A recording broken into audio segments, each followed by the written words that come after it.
Jeremy S. Cook here, and today I'm showing off an intervalometer that I made to trigger my Canon T2i DSLR. Unlike most of my videos, I actually made this for a customer, so I didn't actually record the build process, but they were nice enough to let me show it off in this video.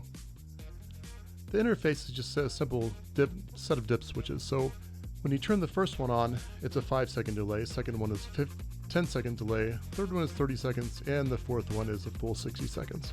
And they all add up on each other, so if you turn the 5-second on and the 10-second on, it's 15 seconds, or the first and last one is 65 seconds. It's powered by a pair of CR2032 batteries in a battery pack with a convenient on-off switch, and as you can see here, it's about the size of a ping pong ball. Really nice, you can just throw it in your camera bag if you need to. Now one thing about this, it's triggered with a 2.5mm stereo jack, so that's a really easy way to trigger everything. On my circuit, it uses an opto-isolator to go from the output of an Arduino Nano. When that's triggered, it separately triggers the ground on the camera pin to go to the trigger pin on the camera itself. So the base and the tip get connected and it takes a picture. It's really, really easy. You can see here the code here, which is also up on GitHub, and I'll put a link to my tutorial when I'm able.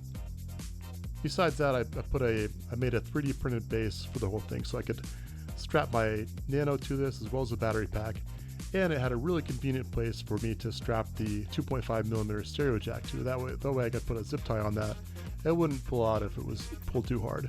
Really great, because all you're going to do is just stick it into the hole, the socket. It just kind of holds itself. It's not going to pull out or de-wire everything, I guess, if that's even a word. So you can see me here, I just set it up on manual mode because if it's on auto, it expects it to have another signal for the autofocus key. With all that taken care of, let's go ahead and take it outside and see how it works. So here it is here, I'm just turning it to manual mode.